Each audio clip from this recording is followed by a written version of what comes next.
we're back, and this is take 3. We've had technical issues in terms of Wi-Fi and Wi-Fi giving problems, so we've decided to go the old-fashioned route and just record it and put it online when we're done. So just to do a quick recap for those of you that watched the beginning or might not have seen it, we've been speaking about the customer experience and the experiences that some people have had during this COVID-19, and that, you know, fear doesn't mean be unkind. And even though you might be back at work and not really enjoying the fact of being, still be kind to your customers, because you might regret it if you aren't. And that was a beautiful segue for Andrew to actually introduce his tips and things for this morning. Yeah, so we spoke about making the most of every opportunity. So if you look at week 1, we spoke about all these long loss, getting everyone back into the concept, of COVID and kicking off, and we spoke about tough questions to ask your business, and we spoke about marketing. And the next one, which leads us nicely in, is the notion of making the most of every opportunity. In marketing, there's a thing called the 5th P. We all know about the 4 Ps of price, product, place, and promotion. The 5th P is perception. And a lot of people don't talk about that, but like I said, in take 1, take 2, let's try again, take 3. The reason why I did the shade, and why I've got the Superman shirt under the jacket, is because there's perception created that if someone looks like this, they can't be really a businessman, or they can't be a key customer. They're not that big whale or that big customer that I need for my business. And I'm saying be very careful of that notion of perception. Like we spoke earlier, you might be sitting in the soccer field, your kids are playing soccer in the past, or right now you're at the car wash and having a cup of coffee. The person next to you, into friendly banter and chat, might just be their customer. But they might look like this. They might be wearing khakis and jeans and a jacket, and you think, just some yobbo sitting next to me, they might be the great customer that you're looking for, or they might have that wisdom that you need for your business. So I'm saying make the most of every single opportunity. And the first point is always see an opportunity in every encounter. So if you're sitting talking to someone, and I mean, we have lots of energy in this building today, so when you walk into a business building, you'll know there's business people around you. So you're in a heightened sense of opportunity exists around every corner. What do they do? What do they do? How can I assist? But I'm talking about the daily interactions that you don't always think about. You might be sitting, at the coffee shop, and some guy walks past, and you just get that chat going, and truly connect. There's some synergy. So I'm saying those opportunities as a small business, you've constantly got to be aware of. So that's my viewpoint, that opportunities abound everywhere. It's how you see them, how you approach them. But like I spoke earlier, in the soft sell approach.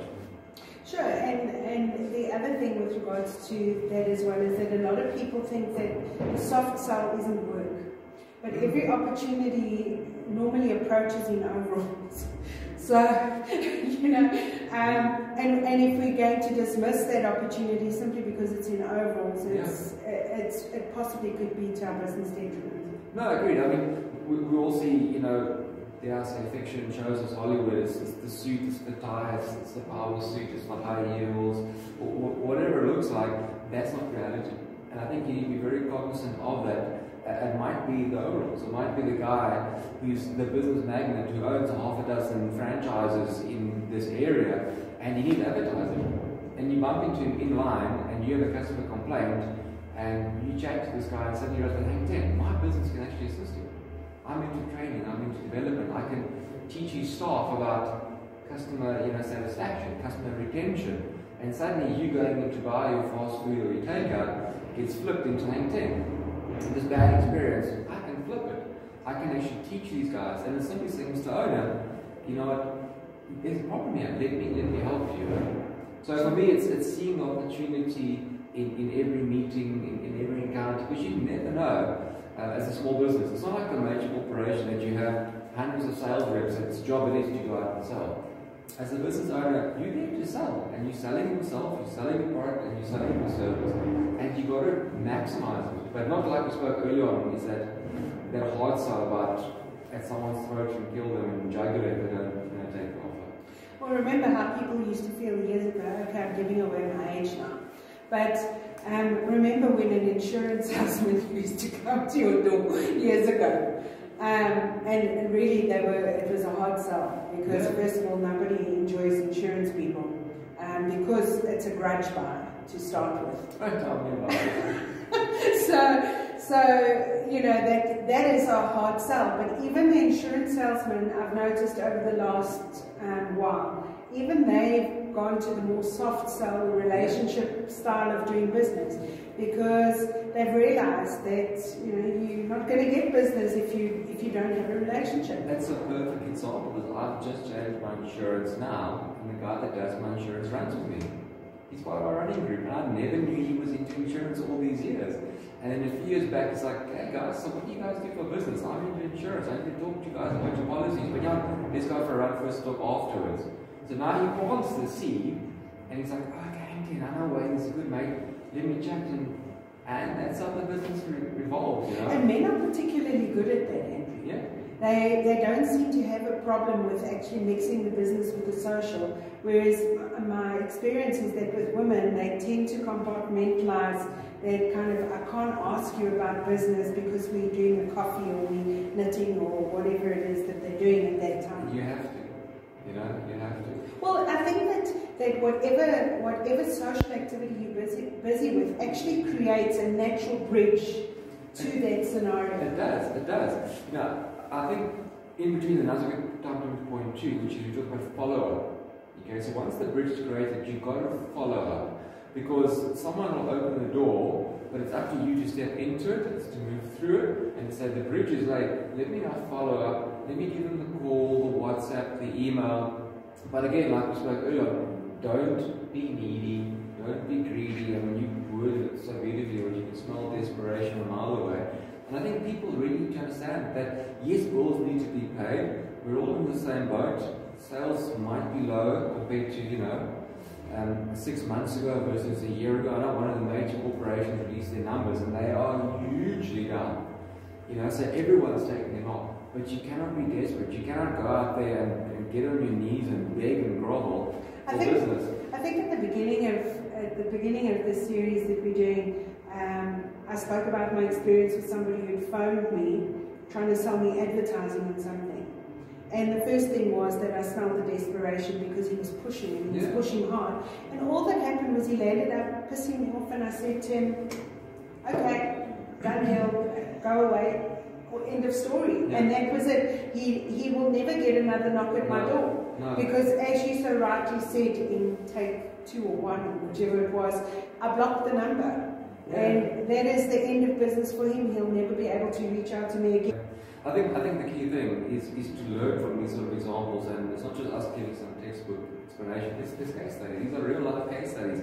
I'm the same. When someone phones me and I see insurance company, I'm like, oh, but I'm polite, I take the call, I'm saying thank you very much, but please, do you mind deleting me?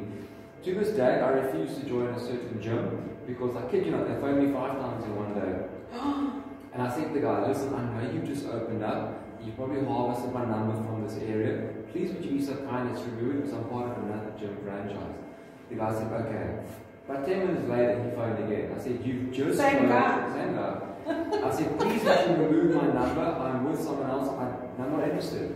About 2 hours later, another guy phoned. So obviously these were all new sales consultants. They just passed around them.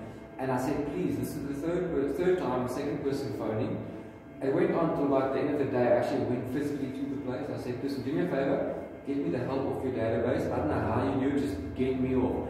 To this day, I won't step foot into that franchise. I refuse. Because of that bad experience. 20 years, whatever it was back when they were launching and they were phoning me like crazy. They were so desperate, those sales guys, they had it closed, that they were just, I mean, how can you phone the guy twice in 10 minutes after he tells you the first time, don't phone me? So I agree, you know, it just really bugs you, and sometimes those are lifelong. They might be the best franchise now, I don't care. They pissed me off 20 years back, I refuse.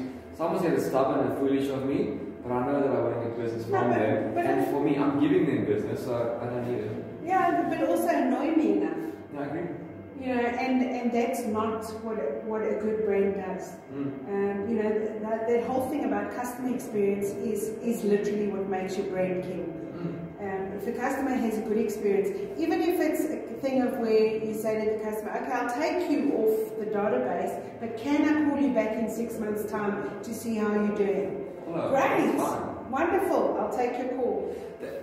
on that, it reminds me, there's a massive thing in business which no one knows about. People don't use. It's called permission. Okay, so if you permission. No, it is. If you phone someone, I always do this. When they pick up and say, "Do you have 5 minutes to talk?" If they say no, I say, "I understand." So it might be a business meeting. They think it's their mother that's in the hospital, and they get a phone call, and they see this unknown number, think it's a doctor. Meantime, it's you trying to sell them something. So you say, "Do you have 5 minutes to talk?" No. Okay, when is a good time to talk? Phone me 6 o'clock tonight. No, 6 o'clock, phone's deep. But the people phone me, they'll go off. I'm saying, "Sir, I'm in a meeting. I really can't talk right now. Can you phone me back tonight at 9 o'clock?" So I know they never will. They'll just piss them off. So I say, "Phone me 9 o'clock tonight." And I'll put the phone down. But people that say, "Can I talk? Do you have 5 minutes?" That I respect, because you're valuing my time. So one thing that you need to do also is permission. Ask permission. Can I give you a call? Can you talk? Or normally when I email people, I'm saying, "Listen, thanks for passing in your business card. Please tell me when is a good time to phone you. When is a good time to set up an online meeting?" And then I wait for them to come back. If they don't, and I wait a day or two, then I follow up again and saying, "Hi, Steve, how does Friday at 10 o'clock?"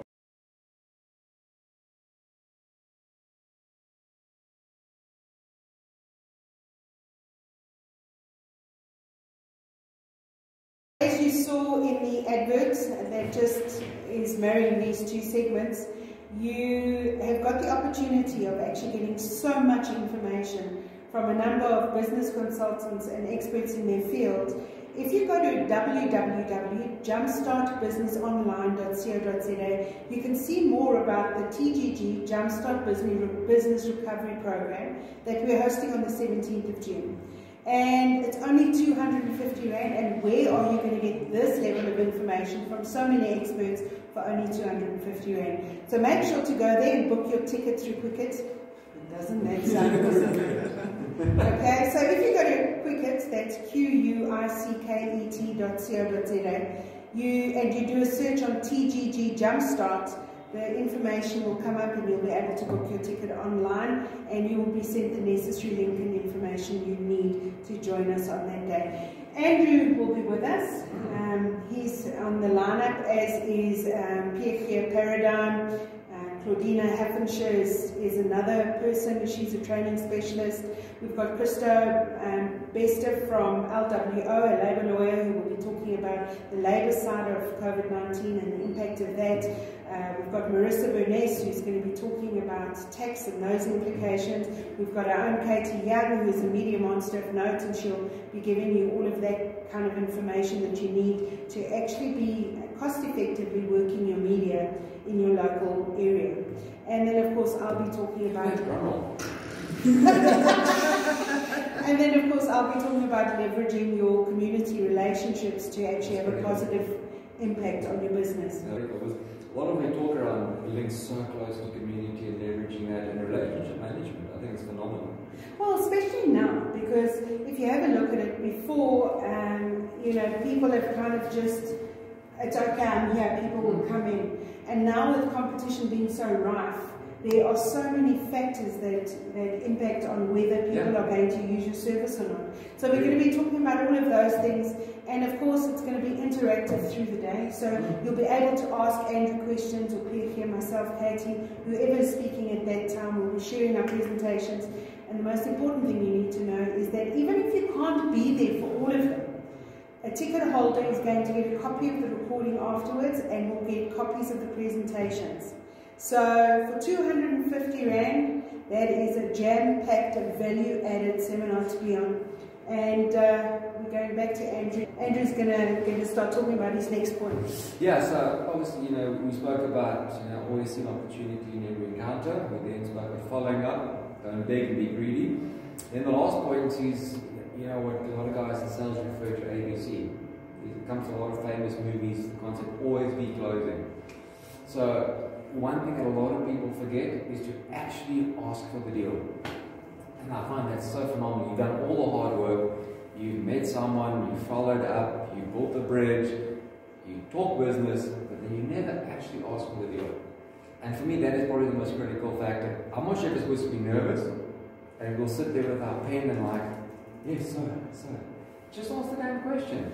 Remember in the old days, Andrew, one of the closing deals, I'll never forget when I did a sales course, and one of the things that they would do is they'd say, hand them the pen. That's exactly what I think. That's why I picked up the pen and I shook it like this, because those of us that have been in the game know that this pen thing, you know. It's like, I mean, as a kid, I remember back then you had those encyclopedia salesmen come to your house, and folks would sit there and they were like, yes, your kids need the best education. There's the contract, what do you think? And then they would hand you the pen.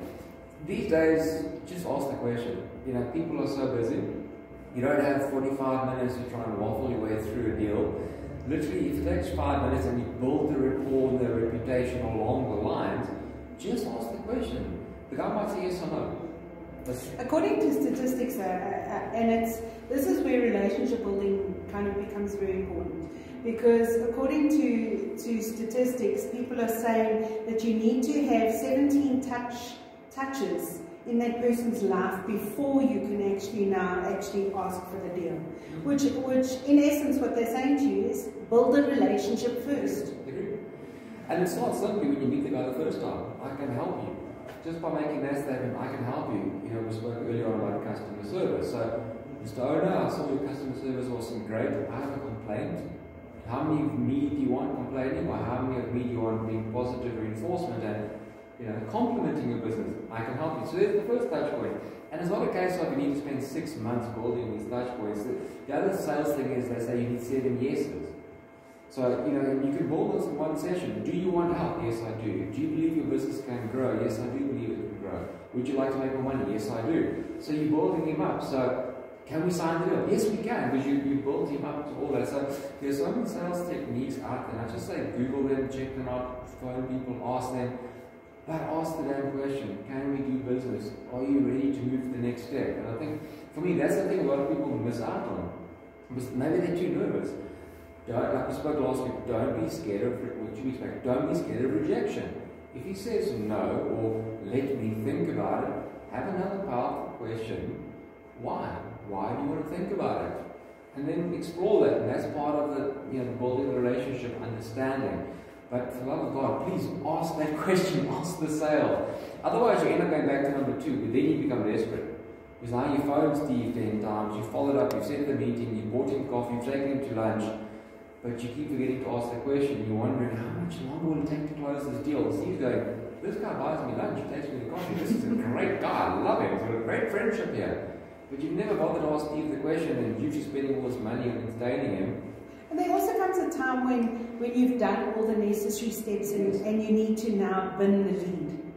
You need to know you've done enough, you've gone just shy of begging, and now it's time to actually retain your dignity and say, okay, I'm putting that one in the filing cabinet and I'll look at it again in 6 months or a year. Because you've done the work, you've ticked all the boxes, you've done what you could do, and the guy's still saying no. So if you've gone back and you've had a look and you've said, okay, so he said no, is it something that I haven't done? Is it something I haven't asked? And you've done the necessary post-mortem exercise on that lead. Then maybe you need to actually just put them in the filing cabinet for next round. Because obviously the guy has a problem. And sometimes even the very thing that I do is say, why are you having an issue with saying yes to me? Be that direct. And then you find out it might have to do with budget, he doesn't have money, he doesn't have this, or he's too busy at this point, or whatever the case may be. But asking that question is vital, and we're afraid to ask that question. And I think it might be, I mean, when I think about my young days, I was too scared to ask that question because I didn't want the rejection. We all don't. Nobody wants it. And that's in essence is what it's about. This is why salespeople that make lots of money don't give a crap about rejection. Excuse my language. They don't care about rejection. Because they realize for every 10 doors that close, the 11th one might be the one that opens up. But most of us, 2 doors close, we get scared, we get rejected. No, it's not meant for me, sales. The guy that pushes through the 10 closed doors, gets to number 11, opens it up, and he's found the proverbial pot of gold at the end of the rainbow because he's persistent, he's pushed through. You've got to accept rejection. This is a life that is full of rejection, sadly. Not nice, but it's life. And you know, you got to keep pushing through. I remember I started my sales career selling those dinner services. Remember the ones with the gold inlays? And let me tell you, if you want rejection, that's what you've got to do. You walk into buildings, you get chased out by security, all kinds of things. And when you realize that it's not personal, that is when all of a sudden there's a breakthrough regarding sales, because it is very seldom personal. It's a monetary thing. I mean, we've all been there, and if you're scared of sales, start at the bottom. I remember being at varsity needing extra cash, and some guy said, listen, my wife's baking cookies, we've got a home business, we need someone to go out and sell them. I'm like, hey, why not? How hard can this be? Yeah, and then he started selling stuff. I was like, no, I don't need hand sausages, I don't need, you know, Lemingtons, whatever they're called, like the Afrikaans people, I don't know the English names, but I don't need that. You're like, it's food, everyone needs food, it's like 10 o'clock, I timed it perfectly with your tea time.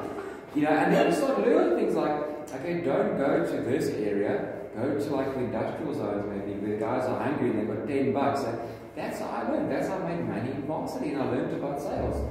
You think, oh, I've got a full bag, I'll pluck the first store, by 10 o'clock I'm done. By 3 o'clock, if I don't sell these things, now I got to learn about pricing. Okay, it's getting a bit dodge, I need to drop the price, you know. So you got to get up there and sell. That's the only way you learn, and you build that thick skin. That the no means not today, but tomorrow. And also from an SME perspective, I've also found, and I mean, we've, as the newspaper, we've gone through that thing of trying to actually find people to sell our services. And nobody does it like we do. And you know your business the best. And that's because we're so passionate about our brand and what we're doing. And while they are doing their best and all of that kind of stuff, nobody does it like you do, because you know your services, you know your brand inside out.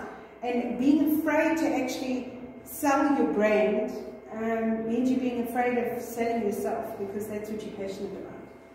Let's sum up and take an example which I saw on TV the other day. It just reminded me of the drop now. The world's the biggest tech company, I think they are that, with the Apples. Who's the guy that launched all the stuff? It was Steve Jobs himself. He didn't let some brand manager or some techie get up there. He says, hi, here's the latest, whatever it was. And I watched a documentary in the 2000s on the technology shifts recently, and he did it. You know, if Microsoft wanted something, the CEO or Bill Gates, they got up and did it. They were the face of the business. They believed in the product that much, and they got up there and said, my reputation, my credibility is on the line. This product won't fail. Here it is. And you need to do that. You can't have some guy that's, you know, earning a salary that doesn't really care about the brand to do it. Sometimes, you know, you're the one that knows it best, and that's why as an SME, you got to go and do the hard graft, and you got to do the sales and ask for the deal. I think that's my final point. You have to ask for the deal. If you don't, you're going to frustrate yourself, because you're going to see there's time, there's energy, there's effort. Maybe it's money you spend in getting brochures developed, taking the customer out for a coffee and a lunch and whining and dining them. Unless you ask for the deal, you'll never know. And my last take on this is that passion isn't enough, because it's not about passion. You know, when somebody says, what is your passion? I look at it and I think, okay, passion is not enough, because I could be feeling passionate today and tomorrow I don't feel so passionate. It's not about the passion, it's about the level of energy you are giving to whatever you're doing.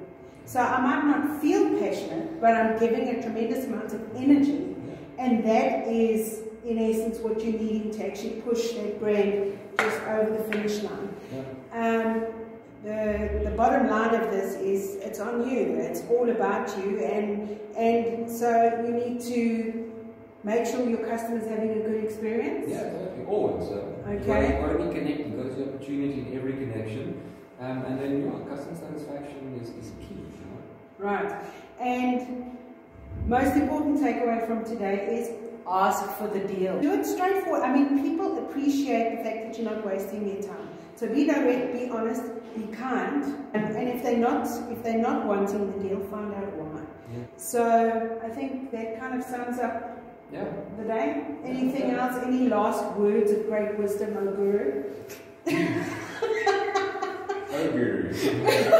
Yeah, I think as we spoke in segment 1, we spoke that the roads are busy. It's level 3, but honestly, it feels like level -2000 because we're all hopeful from being undercover and underground. We want to get out. From my side, please just be safe out there. You know, we all need the business. We want the business. We're driving for the business. But do it in a safe environment. Don't rush from point to point. And don't lose your head like a headless chicken. Like I said, I already saw an incident on someone getting locked down. You know, we had alcohols back, and you know, the laws are apparently going to be very strict. They're trying to push you by the end of this year. Absolutely no drinking and driving, which I agree totally with.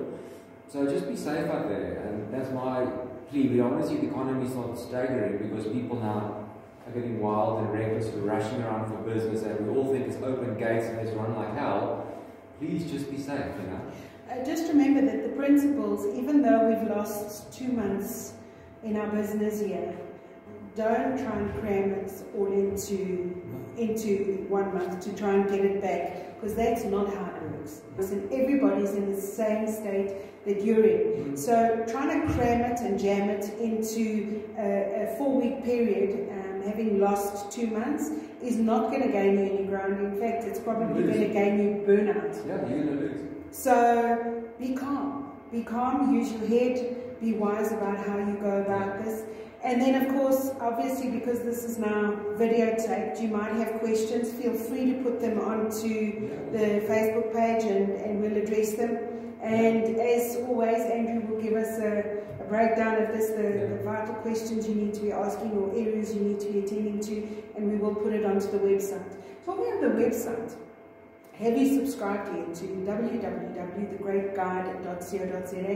Did you know that if you subscribe before the end of June, you could actually be the winner of a handsome 1,000 Rand that could go a long way at the next city? And I saw a joke on Facebook, I'm referring to Liquor City. So there we go. Okay, Andrew, thanks for your time again today. What are we going to be doing next week? Innovation. Wow, okay, I love that one. Yeah. I'll be there. I hope so. Okay guys, see you next week. Thanks for your time, and don't forget to go and have a look at the Business Recovery Program. There will be great information available for all of you.